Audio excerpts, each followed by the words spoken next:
Greetings and welcome to Water Peace Project's monthly water ceremony for peace and collective consciousness experiment in collaboration with Aquasci and Cybertronica. And for anyone who's tuning in on our Facebook or YouTube live stream and you'd like to participate in our live water experiment today, then please join us on aquasci.com. And that way you'll see the live water sample during the experiment. And it's free and easy to join. Just go to aquasci.com, enter in your email address, create a free account, and click join the experiment. And we will put the direct experiment link is posted in the chat box for anyone who wants to participate in our research. Our team is greatly appreciating your participation. So hello, I'm Lindsay Fox, water researcher, international Hado instructor, and founder at Water Peace Project. And our mission is to inspire and educate the importance of water for peace. Because when we learn about water, we learn about ourselves because we are water. And today I'm extremely grateful to be joined by our special guests. Today, please welcome back our Mana Keeper and Oceana sister, Laura Sa Pele Lafalia Ava. And Laura Sa is the founder at One Global Family Foundation and Alliances and at peacesundays.org. Hello, Laura Sa. Thank you for your support at Water Peace Project and welcome. Aloha, Lindsay. Always wonderful to be back here with you, and welcome also to our Chief Phil Lane and all of you. Thank you for joining us each month. And please welcome our very special and honorary guest today, Chief Phil Lane Jr. It's truly an honor and welcome today. Well, Lindsay, my warm and loving embrace and hug you, and to my dear Toja Laura Sa, who's right there at all times, all places, as you all are, protecting the water, our most sacred gift, of which we are over 80%. I'm so grateful to have you both here today, and especially for your resonance to hold this water ceremony for peace, and also to everyone who's joining us online to participate.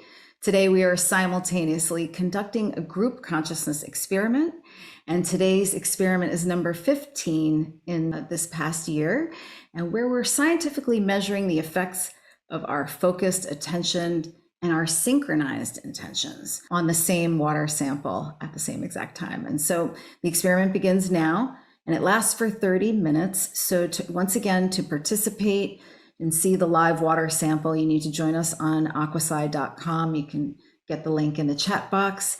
And this water sample is located in Germany, where it's isolated and stabilized, and it's constantly being measured 24 hours a day, 7 days a week by a special water sensor for any subtle changes taking place. And together, we're exploring the power of collective consciousness as an active force of energy by directing our sincere feelings of love and gratitude to this water sample at the same exact time. And as each person joins in resonance, our collective energy is growing stronger and stronger, and we're creating a powerful morphogenetic field.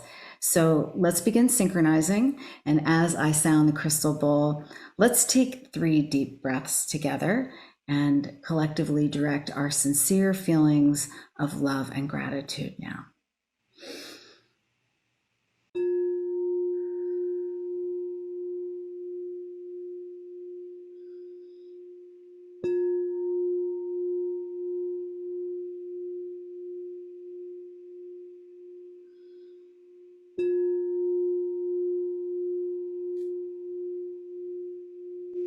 And this October 11th water ceremony, we're dedicating to our teacher, the late and great Dr. Masaru Emoto.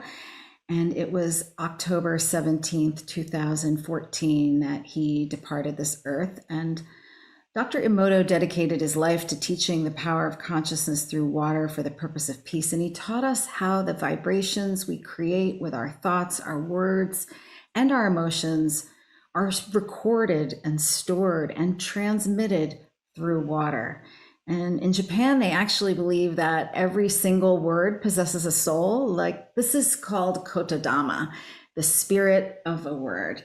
And for example, the word gratitude, when we express the meaning and the feeling for saying thank you sincerely, we step into resonance with the vibration in unison with the meaning and the feeling of gratitude. And this creates a ripple effect through the power of resonance. And Dr. Emoto believed that the power of prayer grows as the resonance grows. So with the number of people who are participating in coherence with the power of the prayer grows stronger. And so when we're thinking a thought and we give it energy by imagining that it's real or speaking it, we're storing these vibrational patterns in the water of our bodies. And it shows as the corresponding vibration all around us and further out, and even beyond our physical selves. And so in this way, we are influencing our surroundings and others react to it. So we receive the appropriate feedback that again reinforces both our vibrations and the morphogenetic field. So this truly shows us how important it is to think and speak with the purity of intent. And this is resonant with Chief Phil's message, the 4 bad medicines, which is between what he's saying and his powerful voice. His message touched me so deeply in my heart that I instantly reacted and invited him to join us here today without even reaching out to anyone in my team. I just couldn't even help myself because it just touched me so deeply and so powerful, his message, and was also very resonant with Dr. Emoto's message and our mission here at Water Peace Project. And when I did check with my team, sure enough, Laura Sa has already had a special connection with Chief Phil Lane and the work that they do. So thank you so much for joining us. Thank you, Lindsay. Yeah, I am so glad you reached out to him and glad that that video was on your wavelength and that it immediately connected with your heart. It is a pleasure and a blessing for all of us to connect with Chief Phil Lane. He is one of the most prominent leaders of First Nation communities of North America, known as Turtle Island, and all around the world. Officially known as Hereditary Chief Phil Lane Jr., is an elder of the Hanktonwan and Chickasaw nations, and is an internationally recognized leader in human, community, and economic development. Chief Phil Lane has worked for the past 54 years with Indigenous peoples from North, Central, and South America, as well as Micronesia, Southeast Asia, India, my Hawaiian Islands, and Africa. He served 16 years as an associate professor at the University of Lethbridge, Alberta, Canada. With elders from across North America, Chief Phil has co-founded the Four Worlds International Institute in 1982, which became an independent institute in 1995, receiving many awards for his incredible humanitarian work in promoting freedom and justice for Indigenous people by building human and spiritual capacity that focuses on healing the root causes of racism and oppression rather than focusing on the conflict. Since 2008, Chief Lane has also stepped into the global leadership arena. He is the chairman of the Four Worlds International Institute, Four Directions International, First Nations Solar, the International Compassion Games, a global trustee of the United Religions Initiative, a member of the American Indian Science and Engineering Society, the Council of Elders, and so much more. Wow. He also serves as faculty member of the Shift Network and host of Shift's Global Indigenous Wisdom Summits, an honorary advisor to the Help Foundation of the Beijing Women's and Children's Development Foundation.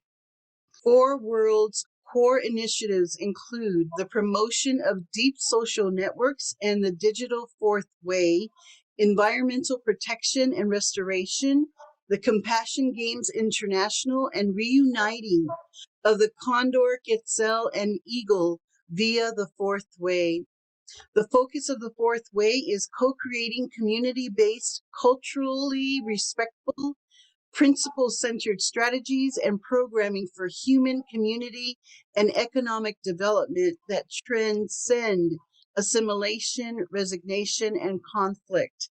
This network building and development process uses cutting-edge digital communications, technologies for local, regional, and global change by collectively addressing the health and well-being of Indigenous peoples, human family, Mother Earth, particularly the leadership, development, and participation of our younger generations.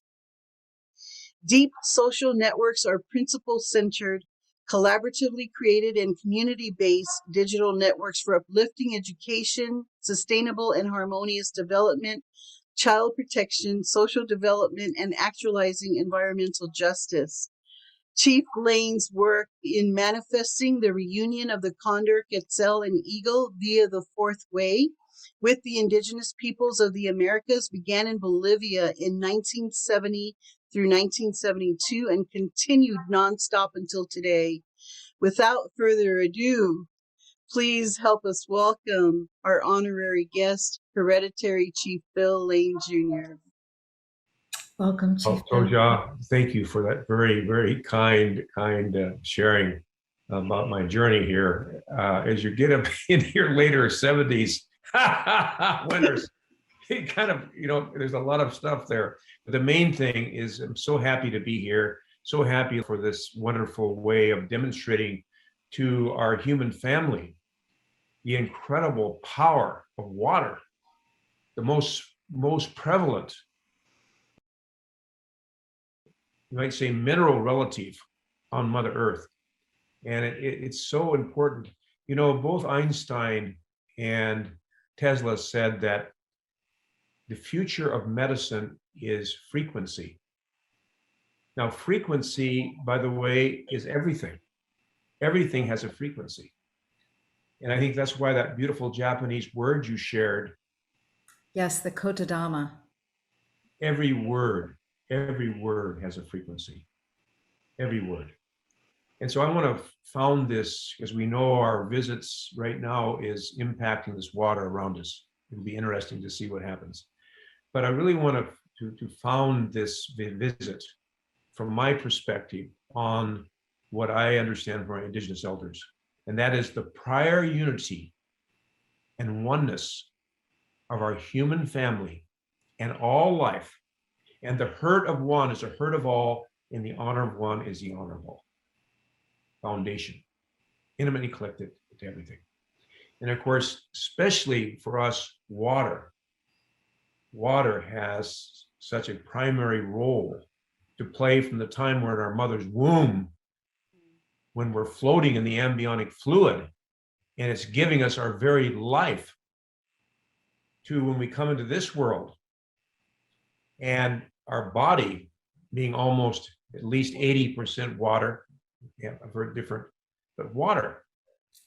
And of course, I can say from going through various ceremonies, fasting and sun dancing and other kind of ceremonies, the first thing I missed, and maybe other people miss food. I could go without food for quite a while, but water. Mm-hmm. It's 100 and some degrees outside, and all of a sudden you don't have any water to drink. As Pete Ketch has told us about the second day of this first sun dance, I was dancing with him back in 1980. We were just really hot. We'd be going day and night. He liked that dance 2 days and 2 nights. And he looked at us and smiled. He says, now, he said, I hope you boys can understand, water is medicine. Water is medicine. And of course, we all understood. Because when your lips get parched, your tongue gets thick, you begin to realize the sacredness of water.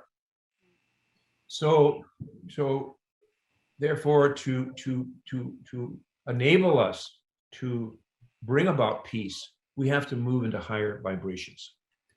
And what you referred to was what I shared back in 1983. In fact, I learned it in the ceremony in 1978. I was at the Hobima Four Bands here, right south of Edmonton. And they were having a ceremony there for this grandmother who the doctors said there was no hope. She'd gone to 3 different doctors, said there's no hope. So they asked this wonderful elder to come up from Dene country, Navajo country, who did healing like this. This was a Native American church service. And so they invited me to stay and be part of that ceremony, which I was very honored to do so. They had it was in a very small, humble home, a big front room. They opened the door, had a fire outside. They brought some cedar inside, and they began to pray and sing. Well, they sat this grandmother right next to me. So I could hear everything going on. I could see what was going on. And so right about midnight, the elder came over and talked to the grandmother. He said, he said, I'm going to begin this work now. He said, I'm going to take this first piece out of cancer. He said, I'll wait until early in the morning, about sunrise, to get the biggest one. There's 3. And so I saw him, and he used a glass that had kind of a black cloth on it. He looked in there. He said, okay. So we took the first one out, and we had some cedar on a piece of paper. We spit it out, and it was ugly. It took it and burned it at the fire. So sure enough, and then he went on helping other people. About 3 o'clock in the morning, came back again and took a second one. And it was a little bit bigger. And he said, just before he took the first one, he says, you're going to bleed, but don't worry about it. So after he took the first one out, all of a sudden, she began to bleed fresh red blood. And the fresh blood, it's fresh, kind of almost has a color. I mean, it's almost alive. And so I was sitting there handing handkerchiefs over, praying, while she was experiencing this thing unfold. Finally, about just before sunrise, he came again, and he took out the last one, spit it up, and burned it. Well, I was just so amazed at this. And I had a good dear brother of mine from Rocky Boy, Montana. He was there at the ceremony with me. And so he said, why don't we go ask this elder, what's bad medicine? Some people might call it black magic. What's bad medicine? He said, would really appreciate you to tell us about bad medicine. And I'll never forget. He said, I've been in this work. He said, this pitiful work for many, many years. And he said, I've found that all the sickness comes down to 4 bad medicines. He said the first kind of bad medicine is bad thoughts. If we think bad thoughts about ourselves or others, we're using bad medicine on ourselves and others. So that means that vibration is not a high vibration. It's a whole big difference between praising yourself or thinking beautiful thoughts or connecting yourself to beautiful thoughts, good thoughts. Doesn't mean be egotistical thoughts. And also to realize that when we're born in this physical plane of time and space, we're not maybe aware of it yet, but we're becoming aware of it. Each of us is born as sovereignty, ancient, imperishable, and everlasting. So we are sacred beings. We're in the process of becoming multidimensional, universal human beings who have the richness of all the beautiful cultures we come from, or if you're raised in a particular culture, precious, but we're also moving into a whole brand new global culture in which the beauty of every human being is respected and honored. So, bad thoughts, low frequency. And I think probably the worst, although bad thoughts can be just as much because bad thoughts lead to this, that's backbiting and gossiping. Tearing people down behind their back. And the other part is listening to it. Some relatives are like, listen, oh, really? Oh, really? Is that true? She really did that. You know, those kind of things. So that is bad medicine. Probably the worst because it destroys people's souls. Destroys people's souls, literally. And the soul of the person doing it. So it's just best not to be part of that world. And if people have something to say to about somebody, you know, say it would be best for you to talk to them. You know, I can't solve it. This triangulating is, of course, doesn't bring us to resolution at all. Now, the third kind of bad medicine are dirty looks. And you know, I remember one time coming into a powwow, I was dancing, we were having a grand entry, and all of a sudden I looked over and somebody just had this I felt it hit my heart. Just this, you know, and some people do, they go around and look like they're sucking a lemon all the doggone time. You know, I mean, this world is about being happy, joyful. I mean, that doesn't mean we don't have sorrows. But it's a different thing of being bitter and have to feel like you have to cause other people to be bitter. So dirty looks. And then I also have seen what I call no look bad medicine, meaning that in our communities sometimes, or in places we work, people may have known each other for a long time. But when they come together or they're around each other, they act like either one of them doesn't exist. They kind of don't even look at each other, you know, or don't pay attention or purposely avoid seeing somebody. And it's hurtful. It hurts people's feelings. It hurts people. And finally, of course, it's just saying bad words to people. Bad words to people. You're ugly.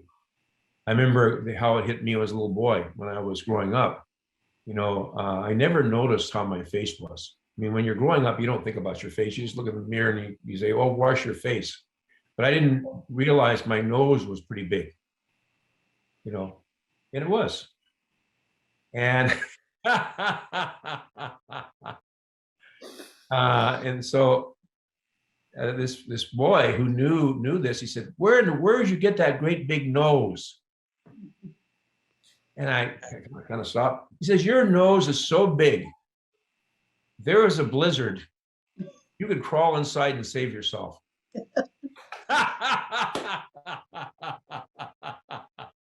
That's a pretty good one for a little guy. So anyway, I kind of began becoming embarrassed of my nose. And then about a month later, he says, because I have kind of a mole on my nose, he said, where'd you get that big wart on your big nose? So, you know, of course, little did he know that both of us at that young age were going to become old. Elder, where your earth suit just wears out and you don't really care if your nose is big or small, just so it works. That's the main deal, is your nose works. You know. So we're at this place now where vibration is the foundation of new medicines happening. And of course, water is at the core of all of it. Water is the core of all of it. And so when we bring our hearts and minds together in this higher frequency, it's why when the white buffalo calf woman came in about 900 AD, she left her teachings, her sacred teachings, in songs, in ceremonies. And these songs are still being sung. And when we come to a ceremony in these sacred songs that have been given to us by the Creator or by sacred teachers, and we sing those songs, it creates this vibration, this frequency. And the water responds to the frequency in our bodies, but also around us, in the bodies of other human beings. Mm-hmm. So I really am so thankful that you're doing this so people can actually see it for themselves. We know it, and it's scientifically, this is true. Another thing is when we experience it for our own selves and can see what we do to our own being and to others.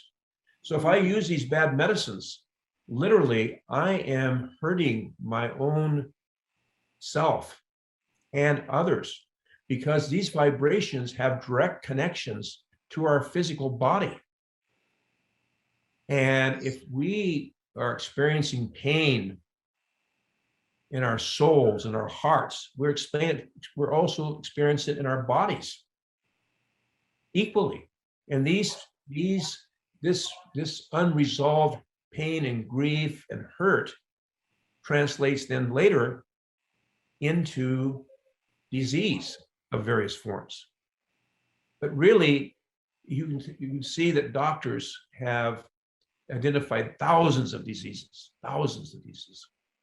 But I would say, for the most part, our biggest disease as human beings is our disconnection from source, our disconnection from the high, from our Creator of all good things, from the unknowable essence, if you want to call it that.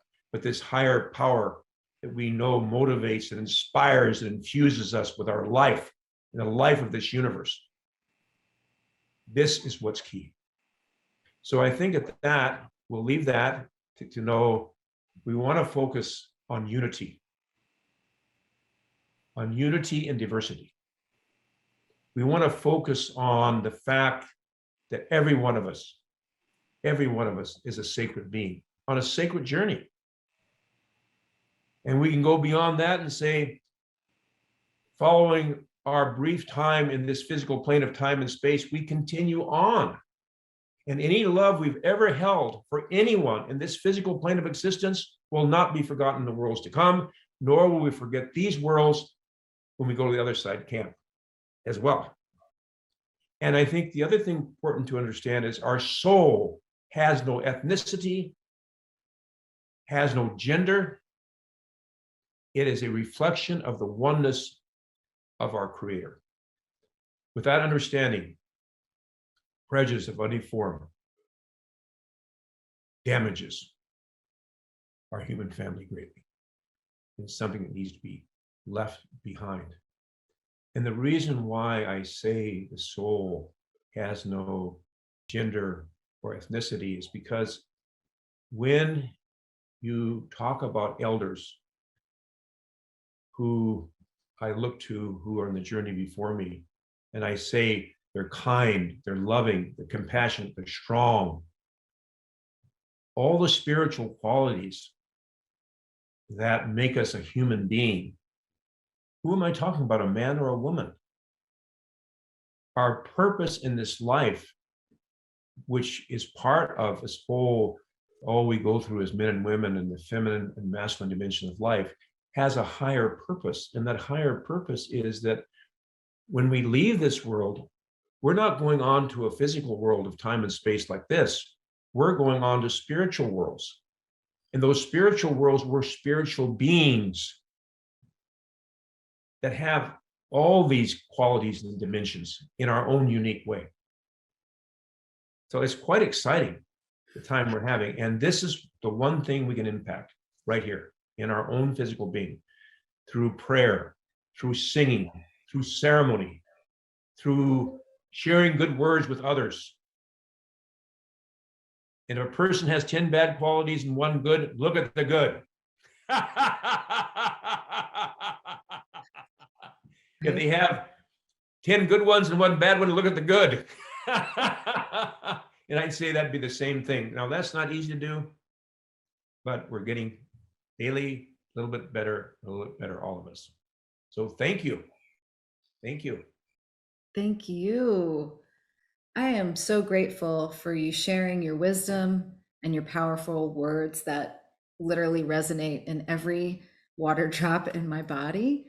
And the 4 bad medicines is important for everyone to learn, because we can easily get caught up in our mental consciousness through our negative thinking patterns. I think we have more negative thoughts than we do positive, which you said. If we're thinking, if there's 4 negative things, let's focus on the good. And what does that do? It brings more good to us.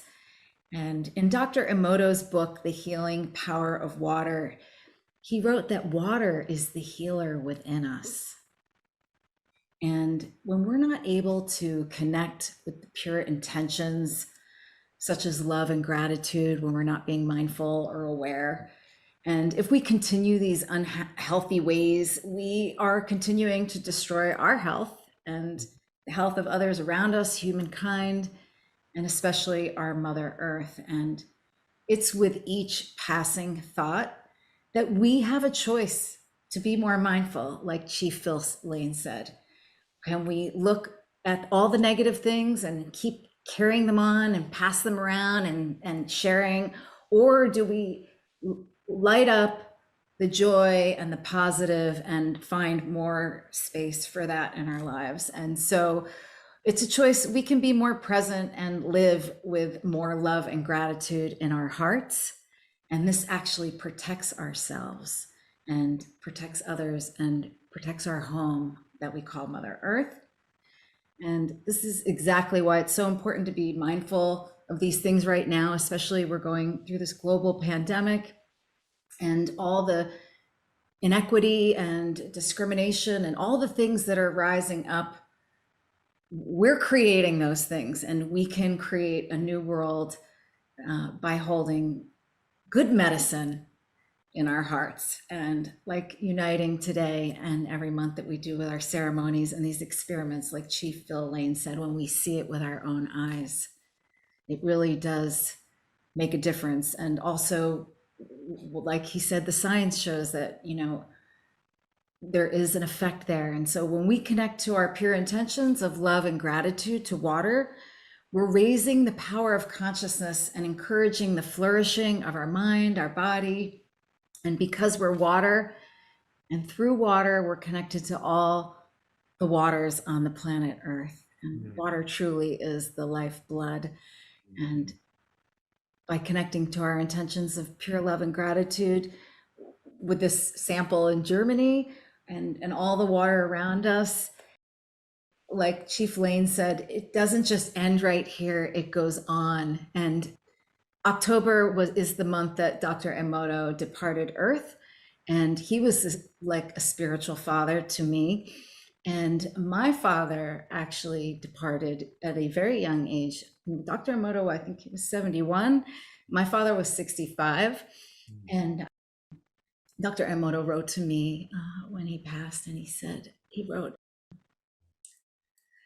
"Life is love, a gift from God and parents. And death is gratitude for a new dimension." Oh. And that really brings me, especially with his early departure, and my parents were divorced, it brought me so much peace for all the times that I didn't, cherish that gift and be together or have good medicine together. So I think that's a very powerful sentiment. We know that we can, when we connect with that warm feeling, that loving feeling in our hearts, that we can be together through consciousness with everyone that we loved, like you said before. And so thank you for sharing that. And with this in mind, let's begin the water ceremony. And as I sound the crystal bowl, we will begin. Chief Phil will lead the ceremony with a song of the white buffalo and a blessing. And then I will share the grand invocation. We can chant that together in Japanese. And Laura Sa will share the Ho'oponopono prayer for forgiveness and reconciliation. And we'll begin now.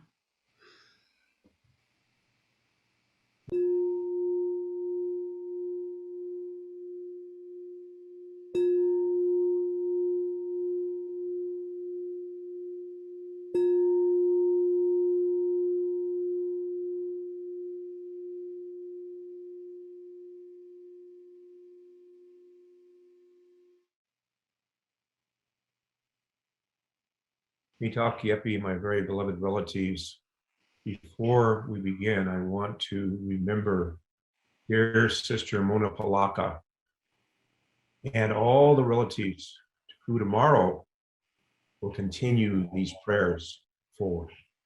And so we wish them with all our love and compassion a most wonderful continuation of this prayer. I wanted to use this song passed on to me by my dear Koda George Rowland soldier back in 1973, because I believe it's the essence of understanding, and we'll see how this vibration impacts the water. As well, I'll sing that briefly. I'm also going to add from the other side of the world a mantra that means the same thing, Om Namah Shivaya. Om, of course, Namah Shivaya, people see it as a great self, but Om, which is this word of oneness, Namah Shivaya are the same root elements that are described within the first song, which is Wayankie. Wayankie calls upon the powers of this universe to come and behold this.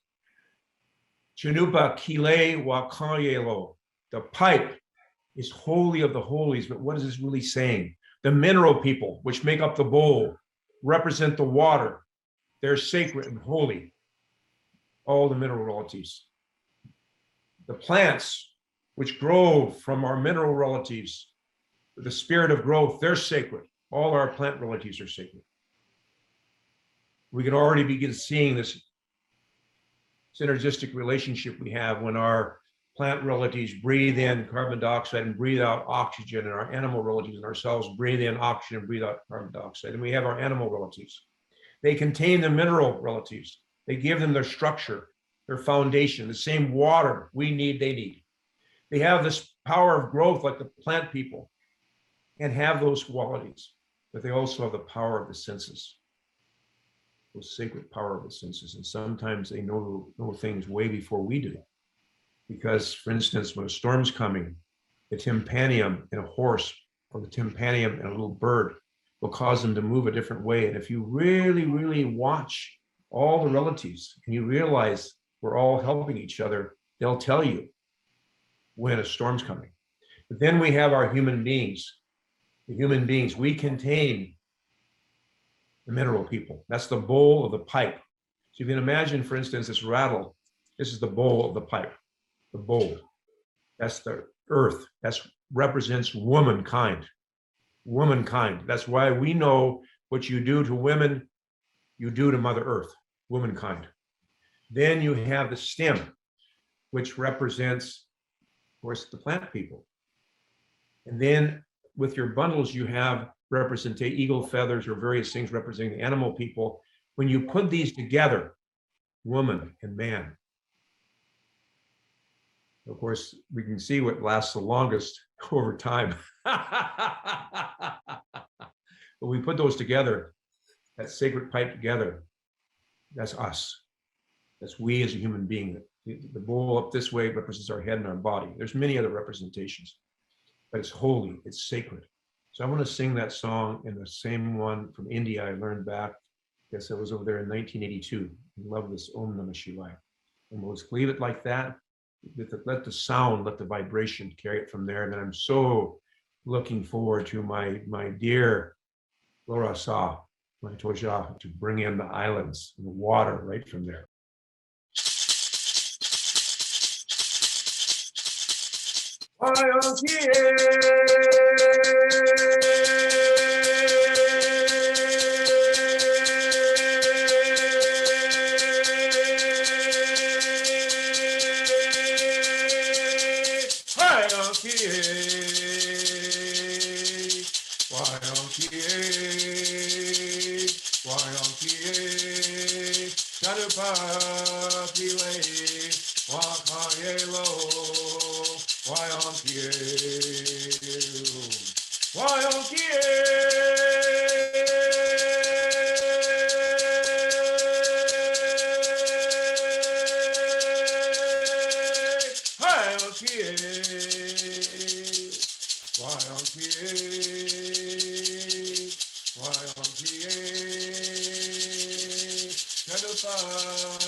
Aho.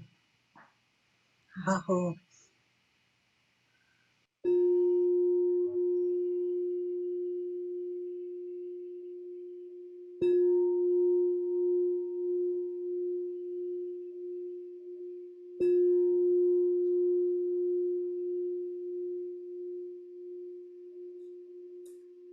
And now together we are going to chant the grand invocation in Japanese.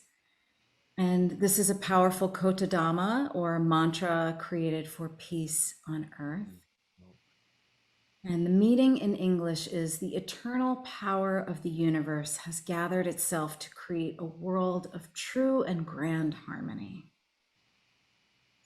This mantra was created by Dr. Emoto's teacher with the hopes that 10% of the population would chant the grand invocation together for peace and harmony. And so that was actually the equation for the tipping point to create everything to fall in that direction. So you can join in by following after me, and I will repeat it. It's 4 sentences. I will repeat it 3 times. Uchu no Mugen no. Uchu no Mugen no. Shikara ga korikote. Shikara ga Korikote. Makoto no Daiwa no. Makoto no Daiwa no. Mio ga narinata. Miyoga Narinata. Uchu no Mugen no. Uchu no Mugen no. Shikara ga korikote. Shikara ga Korikote. Makoto no Daiwa no. Makoto no Daiwa no. Mio ga narinata. Miyoga Narinata. Uchu no mugen no. Uchu no Mugen no. Shikara ga korikote. Shikaraga Korikote. Makoto no daiwa no. Makoto no Daiwa no. Mio ga narinata. Miyoga Narinata.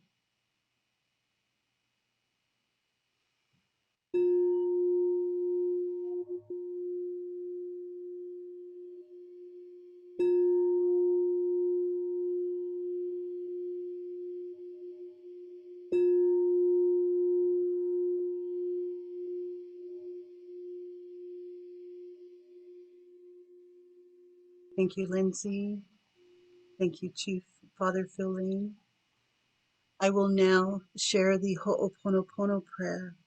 This is a powerful Hawaiian healing prayer for forgiveness and reconciliation. Please connect with your sincere heart and say it 3 times. Please repeat after me. Water, I am sorry. Water, I am sorry. Water, I'm sorry.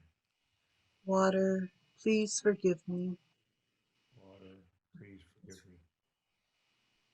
Water, I thank you. Water, I thank you. Water, I love you.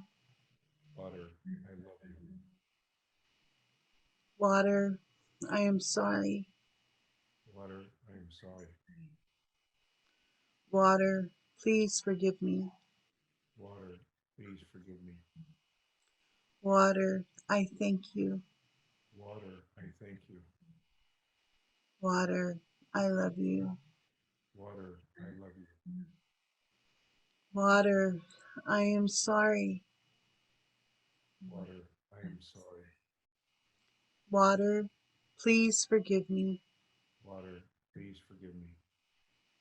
Water, I thank you. Water, I thank you. Water, I love you. Water, I love you.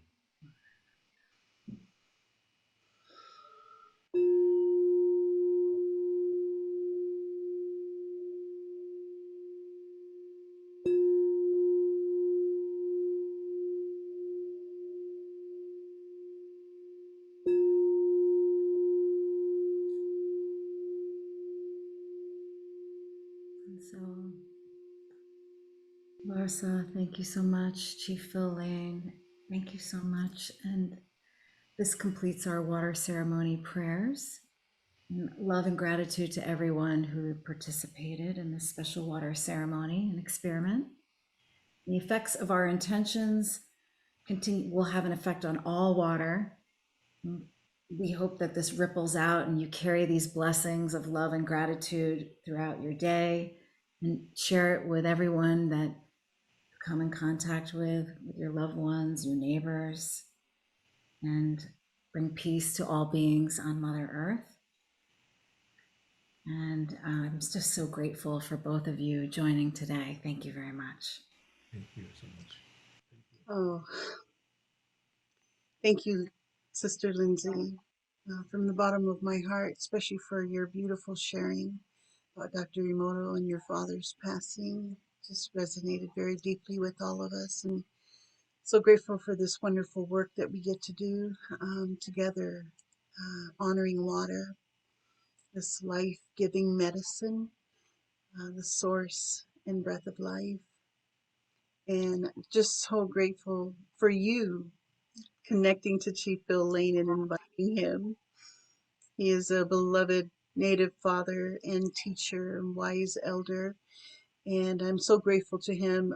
He and I connected many years ago, but then we reconnected again on the beach in Southern California, right next to a decommissioned nuclear power plant in San Onofre.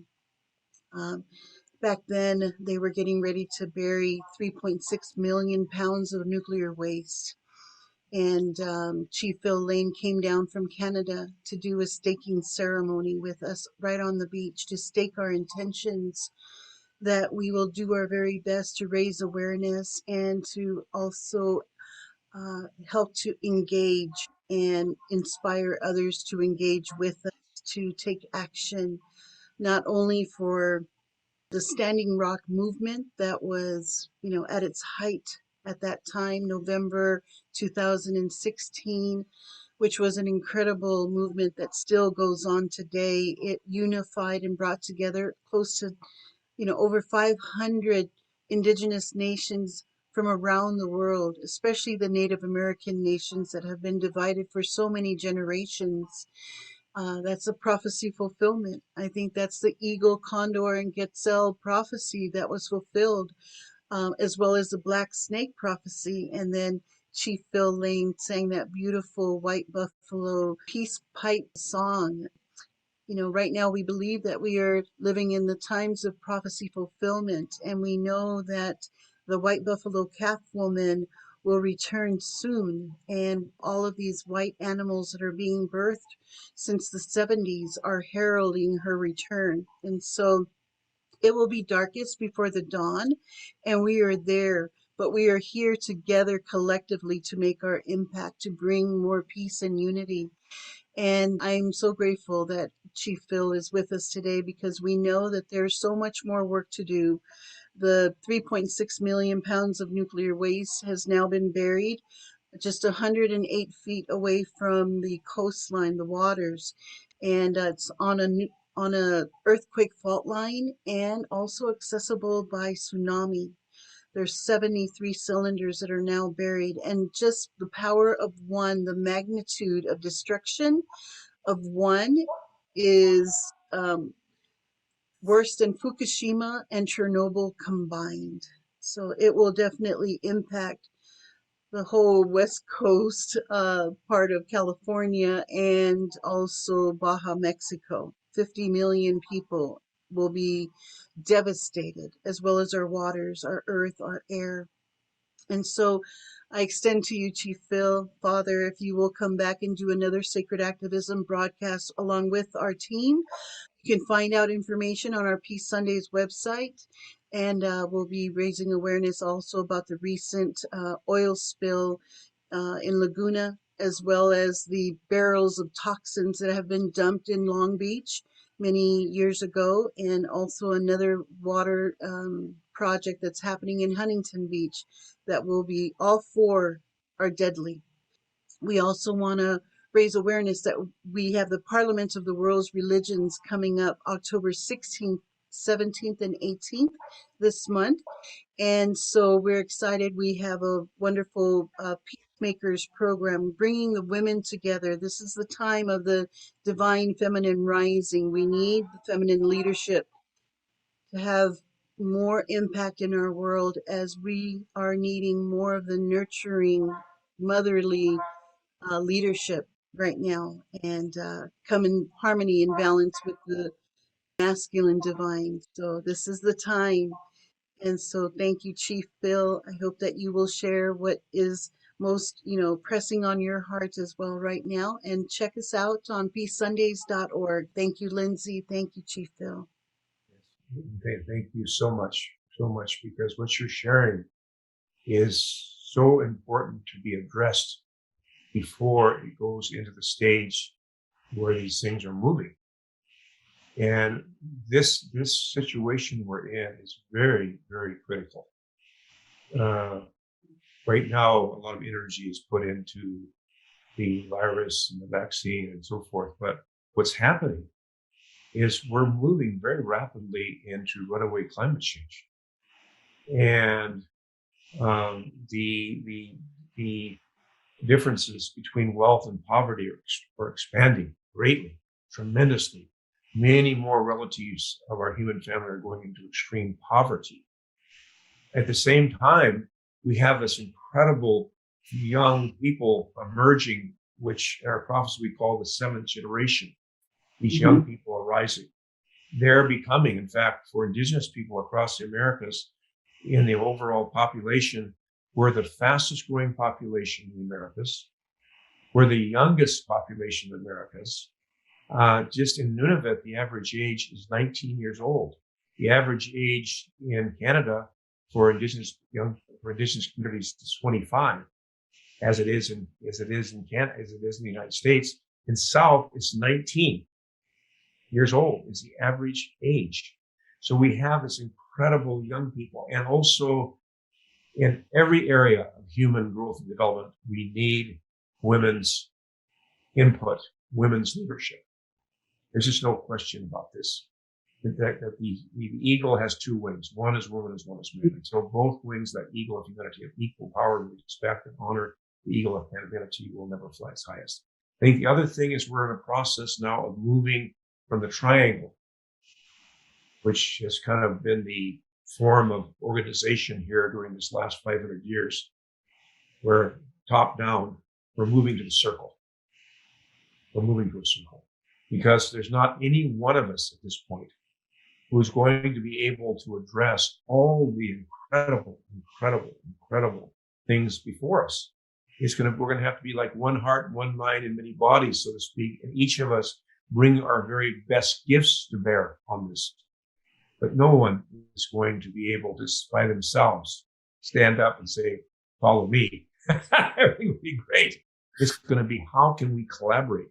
Which means, how can we really humble ourselves to the recognition that every single human being, whether they have a Western education or not, doesn't mean they don't have an intellect.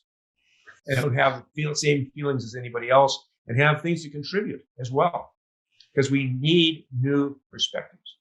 So with that thought, I want to close, if I may, with this prayer that's been with me for over 54 years. I love this prayer. It's a prayer on unity. To me, this is the heart of it. Oh my God, unite the hearts of your servants and reveal unto them that your great purpose. May they follow thy commandments and abide in thy law. Help them, O God, in their endeavor and give them strength to serve thee. O God, lead them not to themselves, but guide their steps with the light of knowledge, and cheer their hearts with your love. Verily, you are our helper and our Lord. Hallelujah. Chante washtelo, shukmano hemeado, chinupasapa healo, hallelujah. Chante washte. My names are Shukmano and Chinupasapa, and I stand responsible before the Creator for my words and my actions. Amen. Thank you for that. That is so powerful. Both of you are amazing, and I'm completely humbled and incredibly grateful for both of you and the amazing work that you're doing. And everyone for participating today in the ceremony and experiment.